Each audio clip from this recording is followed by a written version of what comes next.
تو مسلمان ہونے کے ناطے، اللہ کے آخری نبی کا امتی ہونے کے ناطے ہمارے اوپر ایک بہت بڑی ذمہ داری عائد ہوتی ہے، جس کو کہ ہم آج بھلا چکے ہیں، جس کو ہم نے در پردہ کر دیا۔ اور یہی فرق ہے پچھلی امتوں میں اور ہم میں، نبی اکرم صلی اللہ علیہ وسلم کی امت اور اس سے پہلے آنے والی امتوں میں یہی فرق ہے۔ پہلے جو رسول آئے وہ کسی خاص قوم کی طرف، کسی خاص علاقے کی طرف، کسی خاص قبیلے کی طرف، اور کوئی خاص دور ہوا کرتا تھا، کوئی خاص وقت ہوتا تھا ان کا۔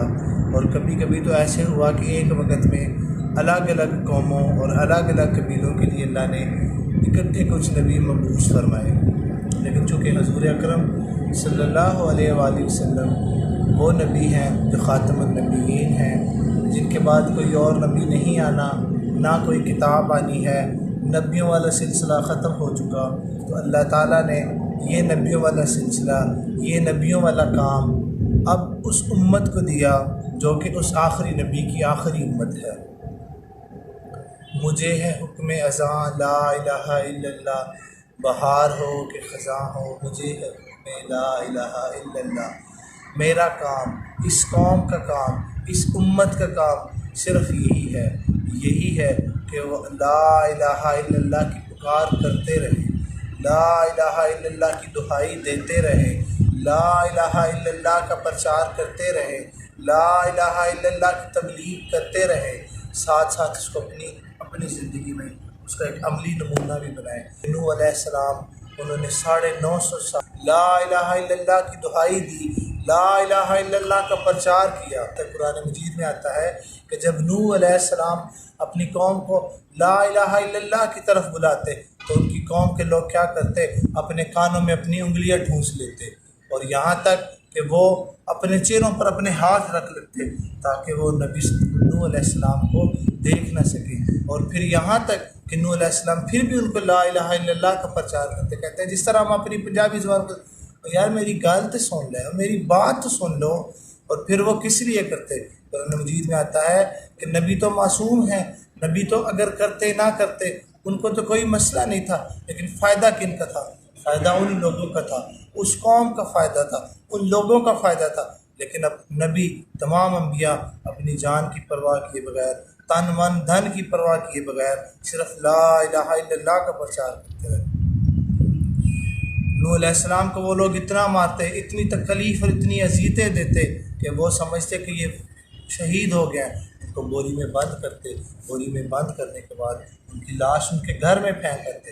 لیکن ابھی اللہ کا حکم نہیں ہوا تھا، نوح علیہ السلام دوبارہ اٹھتے ہیں، زندہ ہی ہوتے ہیں، دوبارہ اٹھتے ہیں، وہی پرچم، وہی علم، وہی دہائی، وہی پرچار، پھر وہاں سے شروع کر دیتے ہیں، پھر لوگوں کو لا الہ الا اللہ کی طرف بلانا شروع کر دیتے ہیں۔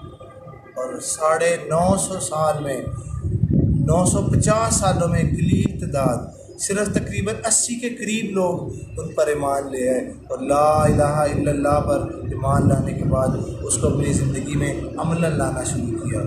اللہ نے فرمایا، اللہ نے پھر نوح علیہ السلام کو کیا رتبہ دیا، کیا مقام دیا؟ اللہ نے ان کو حکم دیا کہ آپ ایک کشتی بنائیں، ایک کشتی جس میں آپ اور آپ کی قلیل تعداد کے لوگ، آپ کی قلیل جماعت اس میں سوار ہو سکے، اور پھر تمام دنیا کے جانور، تمام چرند پرند بھی اس میں شامل کر دے، کیونکہ اللہ کو تو پتہ تھا اللہ نے دنیا کو صفائے ہستی سے مٹا دینا تھا ان لوگوں کو جو غیر اللہ کا نام لیتے تھے، جو غیر اللہ کو پکارتے تھے، اور اللہ نے ان لوگوں کو قائم دائم رکھنا تھا جو لا الہ الا اللہ کا پرچار کرتے تھے، جو لا الہ الا اللہ پر عمل کرتے تھے۔ کیا ہوا؟ نوح علیہ السلام نے وہ کشتی بنائی، اللہ نے کہا کہ اس کشتی میں خود بھی سوار ہو جاؤ، اپنی جماعت کو بھی سوار کر لو، اور یاد رکھنا اپنی بیوی کو سوار نہیں کرنا، اپنے بیٹے کو سوار نہیں کرنا۔ اس کا کیا مطلب ہوا؟ اس کا مطلب یہ ہوا کہ رشتے وہ نہیں ہیں جو ہم سمجھتے ہیں، رشتے وہ ہیں جو لا الہ الا اللہ کی بنیاد پر ہوتے ہیں۔ رشتہ چھوٹتا ہے تو چھوٹ جائے، بیٹے جاتے ہیں تو جائیں، بیویاں جاتی ہیں تو جائیں، لیکن جو رشتہ ہے وہ لا الہ الا اللہ کی بنیاد پر ہوگا، جو تعلق ہے وہ لا الہ الا اللہ کی بنیاد پر ہوگا۔ نوح علیہ السلام نے وہ کشتی بنائی، اس میں سوار کیا اپنی جماعت کو، تمام دنیا کے چرند پرند کو سوار کیا۔ اللہ نے بارش کا، طوفان کا، ایک عذاب دیا اس قوم پر، مہینوں بارشیں ہوتی رہی، دنیا کے تمام لوگ، تمام غیر اللہ کو پکارنے والے سوائے ہستی سے مٹ گئے، دنیا سے تباہ و برباد ہو گئے، لیکن وہ جماعت، وہ قلیل جماعت کو اللہ نے بچا لیا، بارش ہوئی، وہ دنیا پر دوبارہ آباد ہوئے، دنیا دوبارہ سے آباد ہوئی، اور ہم سب لوگ اسی قلیل جماعت کی نسلوں میں سے ہیں۔ اللہ نے پھر اسی لیے نوح علیہ السلام کو آدم ثانی کا لقب دیا گیا، ان کا نام رہتی دنیا تک بلند رہے گا، قرآن کے تذکروں سے بھرا پڑا ہوا ہے۔ حضرت ابراہیم علیہ السلام کی بات کرتے ہیں، حضرت ابراہیم علیہ السلام کو اللہ نے حکم دیا کہ آپ اپنی قوم کو تبلیغ کریں، لا الہ الا اللہ کا پرچار کریں۔ حضرت ابراہیم علیہ السلام نے علم اٹھا لیا، پرچم اٹھا لیا، اپنی قوم کو، اپنے رشتہ داروں کو، اپنے قبیلے والوں کو لا الہ الا اللہ کی تبلیغ کرنا شروع کر دی، لا الہ الا اللہ کی طرف بلانا شروع کر دیا، لیکن بہت کم لوگ ان کی طرف آئے، بہت کم لوگ تھے جو ان کی بات سنتے، بہت کم لوگ تھے جو ان پر ایمان لاتے۔ ایک دفعہ کیا ہوا، حضرت ابراہیم علیہ السلام نے کلہاڑا پکڑا، ان کے معبد خانے میں، ان کے بت خانے میں چلے گئے، اور جتنے بت تھے ان سب کو پاش کر دیا، ان کو توڑ کے رکھ دیا، اور وہ کلہاڑا جو ان کا سب سے بڑا بت تھا اس کے کندھے پہ رکھ دیا۔ قوم جب واپس آئی تو پوچھا یہ کیا ہوا؟ ضرور ابراہیم نے کیا ہوگا، وہی ان کے خلاف باتیں کرتا تھا، وہی کہتا تھا یہ نہ رازق ہیں، نہ یہ مالک ہیں، نہ یہ کچھ کر سکتے ہیں، نہ یہ کچھ دے سکتے ہیں، نہ یہ بچا سکتے ہیں، نہ یہ مار سکتے ہیں، ضرور یہ ابراہیم علیہ السلام کا کام ہوگا۔ ابراہیم علیہ السلام سے پوچھا تو انہوں نے کہا کہ آپ اپنے اس بڑے سردار سے پوچھو۔ خیر، فیصلہ ہوا کہ ابراہیم علیہ السلام کو آگ میں ڈال دیا جائے گا۔ ابراہیم علیہ السلام نے گستاخی کر دی ہمارے معبودوں کی، ہمارے معبودوں کو تباہ و برباد کر دیا، اس گستاخ کو نعوذ باللہ استغفر اللہ، اس کو آگ میں ڈالا جائے گا۔ آگ تیار کی گئی، مہینوں تک آگ کی تیاری ہوتی رہی، آگ تیار ہوتی رہی۔ پھر وہ وقت آیا جب ابراہیم علیہ السلام کو آگ میں ڈالنا تھا۔ ایک فرشتہ آیا ابراہیم علیہ السلام کے پاس اور کہا، اے اللہ کے نبی، اگر آپ کہیں تو میں آپ کو بچا لوں۔ سبحان اللہ، سبحان اللہ۔ اگر لوگوں کی اذیتیں بڑی ہوتی ہیں تو انبیاء کا سینہ، انبیاء کا دل اور انبیاء کا صبر بھی بڑا ہوتا ہے۔ ابراہیم علیہ السلام نے پوچھا، تم خود آئے ہو یا تمہیں اللہ نے بھیجا ہے؟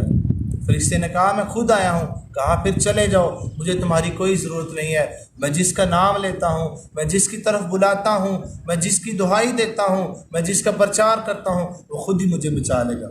پھر دیکھا دنیا نے، پھر اللہ نے اپنے نبی کو بچایا کہ آگ گلزار بن گئی۔ اور پھر ابراہیم علیہ السلام کے لیے بھی قرآن پاک میں اللہ نے اسوۃ الحسنہ کے الفاظ استعمال کیے، اور وہی الفاظ جو نبی آخر الزمان کے لیے استعمال کیے۔ تو اللہ نے ابراہیم علیہ السلام کا نام بھی بلند کیا، ابراہیم علیہ السلام کو وہ مرتبہ، وہ مقام دیا کہ تمام انبیاء، تمام الہامی مذاہب، یہودیت، عیسائیت اور اسلام ان کی نسلوں میں سے آئی۔ اسماعیل علیہ السلام عطا فرمائے، اسحاق علیہ السلام عطا فرمائے، ان کا نام ہم لیتے ہیں، ان کی سنت پر ہم عمل کرتے ہیں، ان کی سنت ابراہیمی قربانی کو رہتی دنیا تک قائم کر دیا، رہتی دنیا تک ان کی سنت پر عمل ہوتا رہے گا۔ نبی اکرم صلی اللہ علیہ وسلم پر جب درود پڑھا جائے گا تو ابراہیم علیہ السلام کا تذکرہ کیا جائے گا، درود ابراہیمی سب سے مقبول اور سب سے افضل درود بنا دیا گیا۔ نبی اکرم صلی اللہ علیہ وسلم کے زمانے میں جب نبی اکرم صلی اللہ علیہ وسلم طائف کی بستی میں چلے گئے اور وہاں پر جا کے دہائی دی، پرچار کیا، لوگوں سے کہا کہ غیر اللہ کو چھوڑ دو، لا الہ الا اللہ کی طرف آ جاؤ، لا الہ الا اللہ کو اپنی زندگی میں لے آؤ، لا الہ الا اللہ کو ماننے والے بن جاؤ۔ غیر اللہ کی عبادت کرتے ہو جو خود اپنے لیے کچھ نہیں کر سکتے۔ ان بدبختوں نے نبی اکرم صلی اللہ علیہ وسلم کے پیچھے باش لڑکے لگا دیے، ان کا پیچھا کرتے، نبی اکرم صلی اللہ علیہ وسلم کو پتھر مارتے، اتنے پتھر مارے کہ انہوں نے ان کی جوتیوں سے خون ان کی جوتیوں میں آ کر جم گیا، ان کے جسم سے نکلتا ہوا خون نبی اکرم صلی اللہ علیہ وسلم کی جوتیوں میں آ کر جم گیا۔ فرشتہ آیا، کہا، اے اللہ کے نبی، اگر آپ کہیں تو میں ان لوگوں کو تباہ و برباد کر دوں، میں ان کی بستی کو زمین سے اٹھاؤں اور دو پہاڑوں کے درمیان ان کو مسل دوں۔ نبی اکرم صلی اللہ علیہ وسلم بھی رحمۃ اللہ عالمین تھے، انہوں نے فرمایا، نہیں، تم نہیں جانتے، تمہیں نہیں پتہ، یہ لوگ مجھے نہیں جانتے، شاید ان میں سے ہی کوئی، ان کی نسلوں میں سے ہی کوئی میری بات سمجھ جائے۔ نبی تھے نا، نبی، انہوں نے دہائی دینی تھی، کوئی مانے کوئی نہ مانے، کوئی سنے کوئی نہ سنے، لیکن ان کا کام تھا، ان کا فرض تھا، اور انہوں نے اس فرض کو نبھایا۔ انہوں نے دہائی دی کہ غیر اللہ کو چھوڑ دو، لا الہ الا اللہ کی طرف آ جاؤ، ایک خدا کی طرف آ جاؤ، وہی سب کچھ کرنے والا ہے، وہی سب کچھ بنانے والا ہے، وہی سب کچھ توڑنے والا ہے، وہی سارا نظام چلانے والا ہے۔ جہاد اسلام کا بہت بڑا بہت عظیم رکن ہے۔ جو جہاد سے بھاگے وہ منافق ہوتا ہے، جو میدان جنگ سے بھاگ جائے وہ منافق ہوتا ہے۔ لیکن جہاد کرنے سے پہلے بھی لا الہ الا اللہ کی تبلیغ، لا الہ الا اللہ کا پرچار کیا جاتا ہے۔ آپ کو غزوہ خیبر کا پتہ ہوگا۔ خیبر کے مقام پر جب مسلمان جنگ کے لیے جا رہے تھے، مسلمانوں نے جنگ کی، ایک دن خیبر فتح نہ ہوا، دوسرے دن فتح نہ ہوا، تیسرے دن پر اللہ کے نبی نے رات کو دوسرے دن فرمایا کہ صبح میں خیبر کا جھنڈا اس بندے کو دوں گا جس کو اللہ محبت کرتا ہے، جو اللہ سے محبت کرتا ہے، اور خیبر فتح ہوگا۔ حضرت عمر فرماتے ہیں کہ میری زندگی کی وہ پہلی رات تھی کہ جس رات میں سو نہ سکا، اور میں ساری رات یہ سوچتا رہا کہ اللہ کے نبی صبح مجھے بلائیں گے، جھنڈا مجھے میرے ہاتھ میں دیں گے، کہیں گے جاؤ عمر خیبر کو فتح کر کے آؤ، یا مجھے کبھی لگے کہ اے کاش وہ جھنڈا مجھے دے دیں۔ میں ساری رات اسی سوچ میں گزار دیتا ہوں۔ صبح ہوتی ہے، نبی مکرم صلی اللہ علیہ وسلم اپنے صحابہ سے کہتے ہیں کہ علی کو بلاؤ، علی کدھر ہے؟ دیکھا علی رضی اللہ تعالیٰ عنہ قریب نہیں تھے۔ اللہ کے نبی نے فرمایا جاؤ علی کو پتہ کرو کہاں پہ علی، اس کو لے کر آؤ۔ صحابہ گئے، پتہ کیا تو کہا کہ میری تو آنکھیں خراب ہیں، اے اللہ کے نبی میری آنکھوں میں اشوب چشم ہے، میری آنکھیں بہہ رہی ہیں، میری آنکھیں دکھ رہی ہیں، میں تو اس لیے حاضر نہیں ہوا۔ اللہ کے نبی نے کہا علی ایک دفعہ تم آؤ تو صحیح، جہاں بھی ہو ان کو لے کر آؤ۔ علی رضی اللہ تعالیٰ عنہ کو لے کر آیا گیا۔ اللہ کے نبی نے کہا علی میرے پاس آؤ۔ علی رضی اللہ تعالیٰ عنہ اللہ کے نبی کے پاس آئے، آپ نے اپنا لعاب لگایا اپنی انگلی پر اور حضرت علی کی آنکھوں پر لگایا۔ حضرت علی کہتے ہیں کہ اس دن کے بعد میری آنکھیں کبھی خراب ہی نہیں۔ پھر ان کو جھنڈا دیا، ان سے کہا جاؤ خیبر کو فتح کر کے آؤ۔ لیکن ایک بات کہی، کہا علی جنگ کرنے سے پہلے ان کو دعوت دینا، ان کو دہائی دینا کہ لا الہ الا اللہ کی طرف آ جاؤ، لا الہ الا اللہ کو ماننے والے بن جاؤ، لا الہ الا اللہ کو اپنے سینوں میں شامل کر دو، لا الہ الا اللہ پر عمل کرنا شروع کر دو۔ اگر وہ بات مان جائیں تو پھر ہماری ان سے کوئی جنگ نہیں، کوئی لڑائی نہیں ہے۔ تو کیا مطلب؟ سب کام ہو سکتے ہیں، سب کام ہوں گے، لیکن سب سے پہلے لا الہ الا اللہ کی تبلیغ ہوگی، لا الہ الا اللہ کا پرچار ہوگا۔ یہ کسی بھی صورت پیچھے نہیں ہو سکتا، لا الہ الا اللہ کو کسی بھی صورت پش پش نہیں ڈالا جا سکتا۔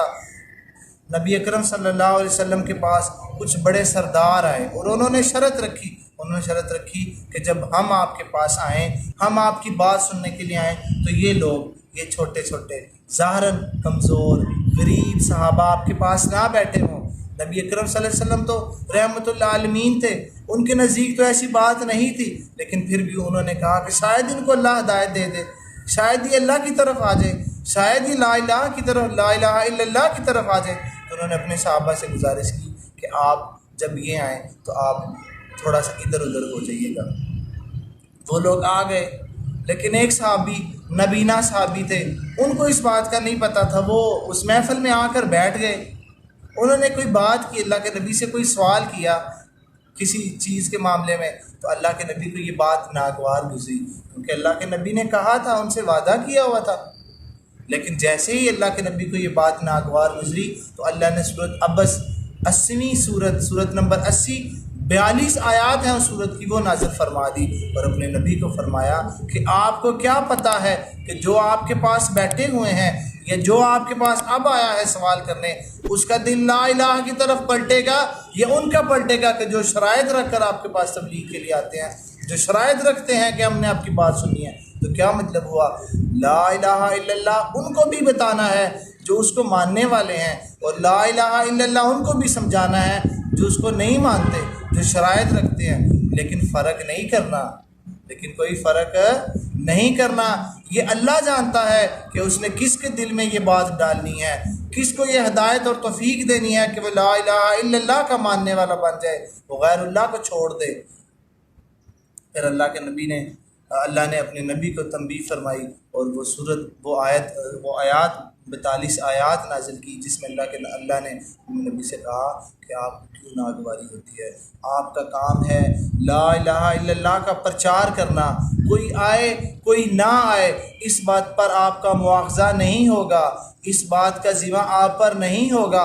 آپ کا ذمہ، آپ کا کام صرف لا الہ الا اللہ کا پرچار کرنا ہے، لا الہ الا اللہ کی طرف لوگوں کو بلانا ہے، لوگوں کو غیر اللہ سے چھڑوا کر صرف ایک اللہ کی طرف لے کر آنا ہے، ان کو بتانا ہے کہ ایک الہ، ایک ہی اللہ ہے۔ اور اگر یہ کام انبیاء بھی چھوڑ دیں، انبیاء بھی مایوس ہو کر، انبیاء بھی غصے میں آ کر یہ کام چھوڑ دیں، تو اللہ پھر بھی ناگواری کا اظہار کرتا ہے۔ آپ کو پتہ ہوگا یونس علیہ السلام اور ان کی قوم کا واقعہ۔ یونس علیہ السلام اپنی قوم کو تبلیغ کرتے، لا الہ الا اللہ کی طرف بلاتے، لیکن وہ لوگ آگے سے مذاق کرتے، بات کو انسنی کر دیتے۔ تو اللہ نے یونس علیہ السلام سے کہا کہ اپنی قوم کو کہہ دو کہ ان کے پاس 3 دن ہیں، اگر انہوں نے لا الہ الا اللہ کی پکار کی طرف نہیں آئے تو پھر ان پر اللہ کا عذاب آئے گا۔ یونس علیہ السلام نے اپنی قوم کو یہ بات بتائی، لیکن قوم نہ مانی، قوم نے مذاق اڑایا۔ یونس علیہ السلام پریشان ہو گئے، مایوس ہو گئے، غصہ کر گئے، اور اپنی قوم کو، اپنے قبیلے کو، اپنی وادی کو، نینوا وادی تھی، نینوا کو چھوڑ کے چلے گئے۔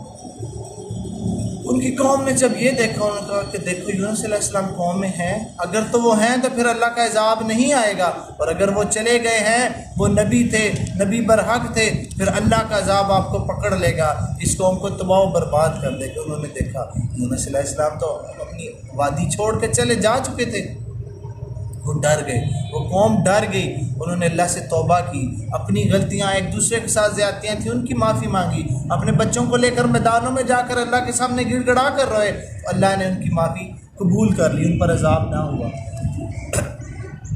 یونس علیہ السلام اپنی قوم کو چھوڑ کر چلے گئے، ایک کشتی میں بیٹھ گئے، کشتی میں بیٹھے تو کشتی درمیان میں جا کے پانی دے رک گئی۔ وہاں پہ انہوں نے کہا کہ یہاں پہ کوئی فرار بندہ ہے، کوئی غلام ہے، کوئی گنہگار ہے جو اس کشتی میں بیٹھا ہوا ہے، جس کی وجہ سے یہ کشتی نہیں چل رہی، وہ کون ہے؟ ان کا کرا ڈالتے ہیں، کرا ڈالا، پہلا یونس علیہ السلام کے نام نکلا، پھر ڈالا، بار بار ڈالا، تو یونس علیہ السلام کے نام ہی وہ کرا نکلا۔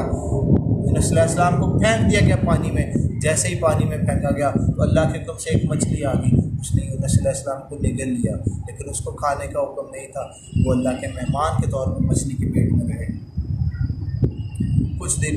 یہ اللہ کی ناراضگی کا اظہار تھا۔ یونس علیہ السلام کو جب اس بات کا اندازہ ہوا تو انہوں نے دعا کی، لا الہ الا انت سبحانک انی کنت من الظالمین، کثرت سے یہ دعا کی اللہ سے، تو اللہ نے ان کی یہ دعا قبول کی، ان کو مچھلی کے پیٹ سے نجات دلائی۔ پھر خیر وہ اپنی قوم میں گئے، قوم جب ان کو پتہ چلا، قوم نے ان کی بڑی عزت کی، بڑا اکرام کیا، اور ان کو اپنے عزت و اکرام کے ساتھ ان کو رکھا، ان کی تعلیمات و تبلیغ پر عمل کرنا شروع کر دیا۔ تو کہنے کا مقصد یہ ہے کہ یہ وہ کام ہے جو رکتا نہیں ہے، جو روکنا نہیں ہے۔ اب کوئی نبی نہیں آنا، اب یہ کام ہم نے کرنا ہے۔ ہمیں افضل امت اسی لیے کہا گیا ہے کہ ہم امر بالمعروف نہی عن المنکر کرتے ہیں، ہم ایک لا الہ الا اللہ، ایک الہ کی طرف بلاتے ہیں، اور جتنے بھی انبیاء آئے وہ سب لا الہ الا اللہ کی تبلیغ کرتے تھے، اس کے بعد وہ اپنی شریعت اور اپنی تعلیمات پر عمل کرنے کا کہتے تھے۔ کیونکہ نبی کوئی نہیں آنا، قیامت تک کسی نبی نے نہیں آنا، تو یہ کام ہم نے کرنا ہے۔ قرآن مجید میں 2 طرح کے درجات بتائے گئے ہیں، 2 درجات، ایک وہ درجہ انسانوں کا جو فرشتوں سے بھی افضل ہے، اور ایک وہ درجہ جو جانوروں سے بھی بدتر ہے، اور اس کی کلاسیفیکیشن، اس کی تقسیم کس پر کی گئی ہے؟ اس کی تقسیم لا الہ الا اللہ کی بنیاد پر کی گئی ہے، لا الہ الا اللہ کی طرف جانے کی بنیاد پر کی گئی ہے۔ جو لا الہ الا اللہ اور ایک الہ کے ماننے والے ہیں، جو غیر اللہ کی نفی کرنے والے ہیں، وہ فرشتوں سے بھی افضل ہیں۔ جو اس کو اپنی زندگی میں عملاً لے کر آتے ہیں وہ فرشتوں سے بھی اونچے ہیں، اور جو لا الہ الا اللہ کا اقرار تو کرتے ہیں لیکن عملاً اس کو اپنی زندگی میں نہیں لے کر آتے، یا اقرار ہی نہیں کرتے، وہ جانوروں سے بھی بدتر ہیں۔ یہ فیصلہ ہم نے کرنا ہے کہ ہم نے لا الہ الا اللہ والا بننا ہے یا غیر اللہ والا بننا ہے، ہم نے فرشتوں سے بھی افضل بننا ہے یا جانوروں سے بھی بدتر بننا ہے۔ اور اس دور میں جب توحید کا پرچم اٹھانا بہت بڑی نیکی ہے، اور بستی بستی کریا غیر اللہ کے والے ہوئے ہیں، غیر اللہ کو پکارنے والے ہوئے ہیں، کوئی کسی کے در پہ جاتا ہے، کوئی کسی کے در پہ جاتا ہے۔ اس دور میں لوگوں کو ایک الہ کی طرف بلانا بہت بڑا عمل ہے، بہت بڑا کام ہے۔ بہت فضیلت والا کام ہے۔ تو دوستو خود بھی لا الہ الا اللہ کو اپنی زبان سے کہیں، دل سے کہیں، عملاً اس کو اپنی زندگی میں لے کر آئیں۔ ساتھ ساتھ آپ پر ذمہ داری ہے اپنے گھر والوں کو، اپنے محلے والوں کو، اپنے دوستوں کو، وہاں سے آگے جتنے لوگوں کو آپ جانتے ہیں ان کو ایک الہ کی طرف بلائیں، ایک الہ کا اعلان کریں، ایک الہ کی طرف لا الہ الا اللہ کی دہائی دیں، لا الہ الا اللہ کا پرچار کریں۔